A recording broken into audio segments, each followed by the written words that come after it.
So the message you will hear could be quite disturbing. So I hope you're not offended by the sharpness of the wording. I've got a lot of green angst that I've got to get out. And an eco-rap like this is my best way to shout. Now, we're all carbon-based. We're from the same place.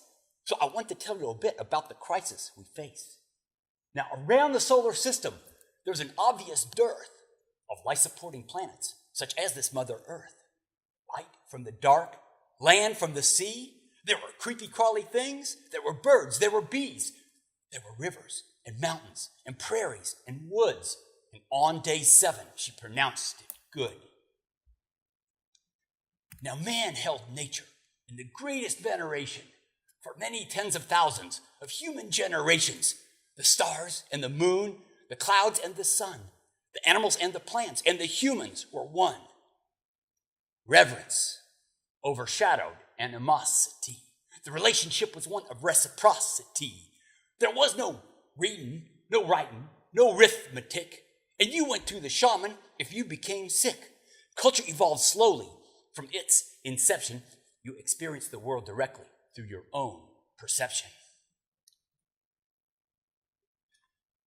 Now, man did not weave this web of life, and when he forgets this, there's a whole lot of strife. Abrams says that nature we forsook when we traded song and dance for the power of books. For in that pivotal and most critical hour, we entered an abstract and reflexive power. With our surroundings, we could still engage, but our truest satisfaction was on the written page. Isaac Newton handed down a new statistic that the nature of the universe is really mechanistic. And don't forget the French guy who fully did his part. You ought to know the name. It was René Descartes. Although he had a most magnificent mind, he mostly viewed reality in grids and lines. We could elaborate on this history much more, but we gradually saw the earth as a big box store. Instead of incarnations of divine forces, we reduced our view of nature to a pile of resources. European monarchs needed bucks to fight their wars, colonized exactly 4 continent shores. Indigenous people tried to stem this tide, culminating in slavery and genocide. A scientific view now fueled our evolution, the turning point of which was the Industrial Revolution. The power of water and steam we now commanded, capacity to produce infinitely expanded. Fascinated with our new potential, consumption of resources now was exponential. So the deserts are expanding because of overgrazed lands. We're drilling in the Arctic and we're mining tar sands. To get the more oil, we resort to fracking. Species are extinct because the habitat is lacking. Lament for the valleys, which had a gold streak, because we cut down the forests and we dredged all the creeks. Lakes full of tailings spread far and wide, concentrating mercury and full of cyanide. CO2 emissions give us plenty of warning, and the sea levels are rising because of global warming. Oceans are polluted, and there's dead coral reefs. Rainforest is cleared just to grow more beef. Artificial fertilizer, soil is not renewed, while GMOs have created new frankenfoods.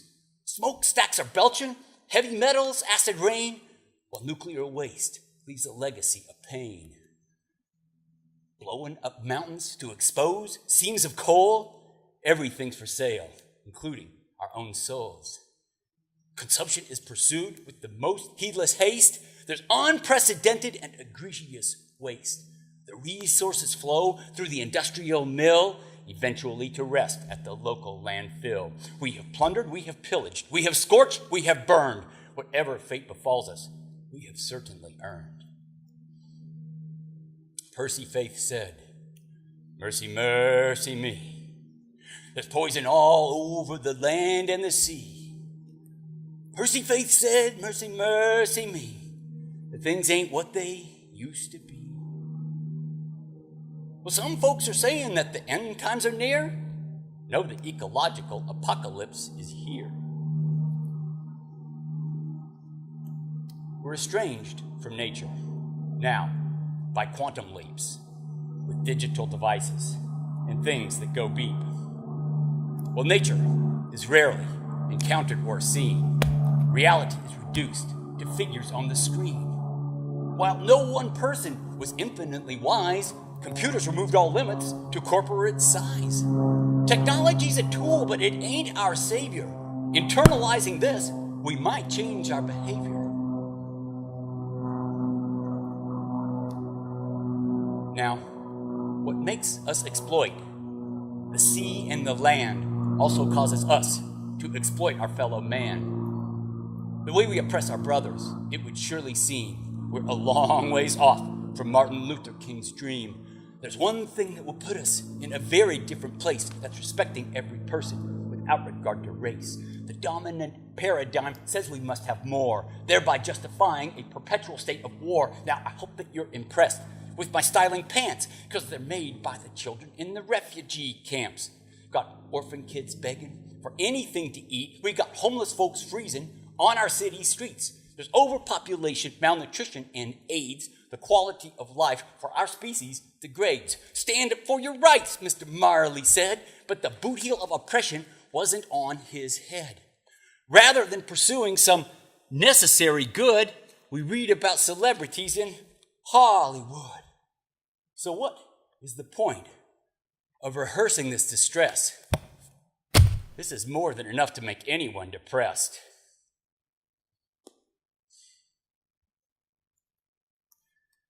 Chief Joseph had this saying, very close at hand, when to the government he signed over his lands. I wonder if the ground is listening today, or whether Mother Earth has anything to say. Enamored by our egocentric vanity, Eckhart Tolle labels it insanity. If you think we'll solve our problems with the same kind of thinking that created them, you're out of your mind. SpaceX is looking at the planets and the stars, trying to figure out how we can colonize Mars. But wherever you may go, remember there you are. Because if you don't change within, you ain't going very far. If we don't renew our minds and our attitudes, then this whole eco-rap is a mere platitude. Now, we were placed here to tend this garden, but greed took hold of us, and our hearts were hardened. So be innocent as doves, yet like serpents be wise, and shun anything that is advertised. Refuse to become ensnared in more corporate lies. Be aggressive to say no and to deconsumerize. Grow your own food. Share it with your friends. Think carefully about each dollar you spend, whether it promotes human dignity and life or perpetuates our propensity for strife. Now, most of us are living in the cities these days, looking at the sun through a brown smoggy haze, in the concrete jungle, the ghetto's fearful glum, or the white flight mowed lawn, quaint suburban slum. Now, if you're wondering where to do some good, start with the people in your own neighborhood. Collectivize, organize, and cooperate. Launch into action. Don't ever hesitate. Bust up the pavement in that vacant lot.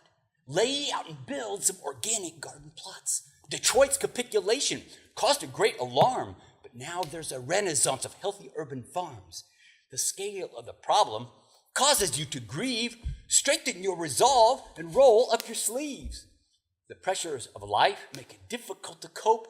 Know that there's always some ray of hope, because one mosquito's not a big thing to dread, but he can really pack a punch if he's in your bed. So let it be known on which side you stand. Do you work for the earth or do you work for the man? As industrial society begins its demise, remember that the phoenix from its ashes did rise. The present power structure will someday elapse, as every empire has met with collapse. Hitler thought the Reich would last 1,000 years, but in the spring of 45, he killed himself in fear. Freedom's not merely to do as we please, but to be liberated from an acquisitive disease. Now, there's one crucial fact that we tend to forget, and that no one will survive without the Earth's safety net. The necessities of life, they're not made by man's machines. They're gifts from Mother Earth, if you know what I mean. There's photosynthesis and transpiration. There's metamorphosis and there's sedimentation. The ocean surface yields evaporation.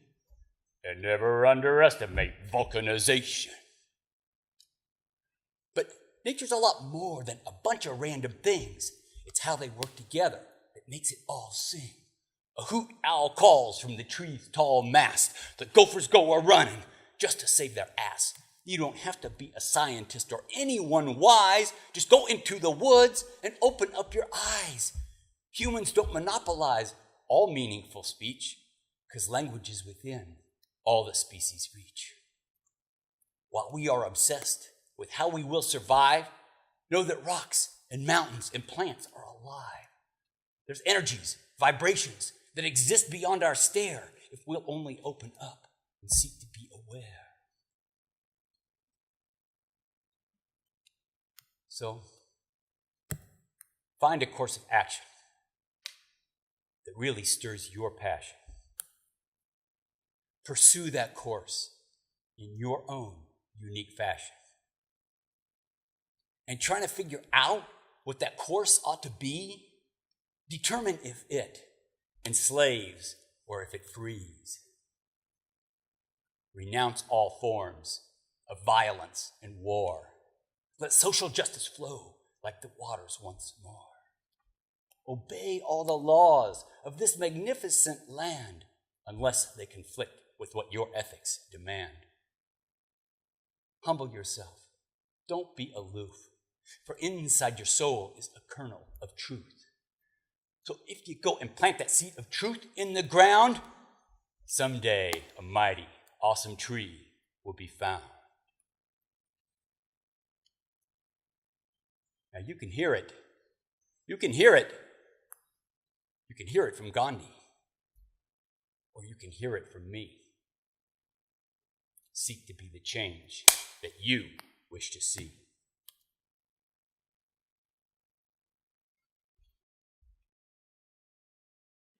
So, as I said, this whole story came to me in a few sessions last summer, and it was only after it came to me that I had to look back at that and figure out where did this thing come from? And so in that process, I identified like 4 different themes or threads where this came from. And the first being one of angst. And so I grew up in the 1960s, and there were 3 main political issues at that time. One was opposition to the war in Vietnam, where it seemed like perhaps for the first time a majority of Americans spoke out against what they perceived as an unnecessary military intervention. Second issue was really sparked by the book Silent Spring, written by Rachel Carson in 1960, which is credited as giving birth to the modern environmental movement. Also about that time, and I think it was 1958, a woman of color refused to give up her seat on a segregated bus in Montgomery, Alabama, Rosa Parks. And 8 years later, her act and others led to the passage of the Civil Rights Act, 1966, I believe. And so when I look back, man, that was 50 years ago. Must be getting old. It seems like we've come a long way since then. You know, but in a lot of other ways, it seems like the ideas that generated those movements still just remain ideas. And that can be very frustrating for the activist-minded among us. You know, speaking of frustration, when you're a teenager and you're frustrated, they call that teen angst. Well, when you're frustrated and you're a gray panther, I'm calling that green angst. And so, anyway, a positive and creative outlet for my angst is one of those threads for the story. The second one is music. or to be more specific, the popular Broadway musical Hamilton. So back to the 1960s, hey, I grew up with, music can be a very powerful agent for social change. I grew up with the Stones and the Beatles and the Dead, and I didn't really relate to genre of music after that. I didn't even like rock and roll in the 1980s. I never related to punk very much, or hip hop, or probably my least favorite kind of music has always been rap. Just had no use for it. And but that turned around last summer. I was visiting my brother in California, and he asked me if I'd ever heard of Hamilton. I said, no, what are you talking about? So he pops the CD in, and I heard about maybe 1/4 of it. And a lot of the songs, if you haven't heard it, a lot of the songs in Hamilton are a rap style, I would say. And I had just never heard rap delivered with such eloquence and power, addressing politics and history and justice, and it's really moving. And what moved me further was my brother said that his 15-year-old daughter was very moved, inspired by Hamilton. And I guess that set up some kind of a catalyst in my brain that, man, it almost seems like young people listen to rap, and if I could get over my aversion to rap, maybe there's nothing wrong with rap, there's something wrong with me. I need to get with the program. So if I could take this angst that I've got and put this into some kind of a rap form, maybe that would be a message that people would listen to. So that was kind of the germination. The other two threads, a little more briefly, there's a book called Spell of the Sensuous by David Abram, and my wife and I have been reading that off and on for a couple of years, and here it is right here. I'm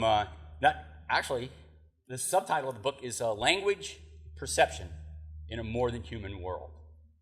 So we're blessed to be here today in a very much more than human world at the moment, and I'm not really going to tell you about the book because the precepts of the book are what really form the framework for this story. And the last thread is that of the lament.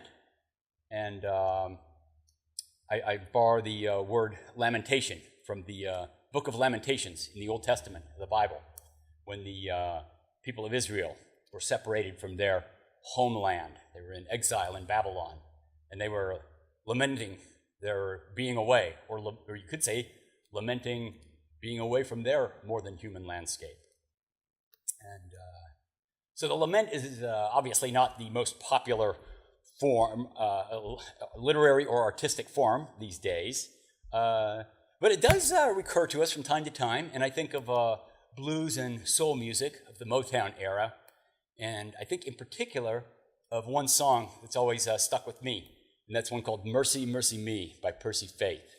If that's not a lament, I don't know what is, about the world we live in. And so anyway, those are the four threads that somehow combine to make this story, and thus I call the story a lamentation for the earth.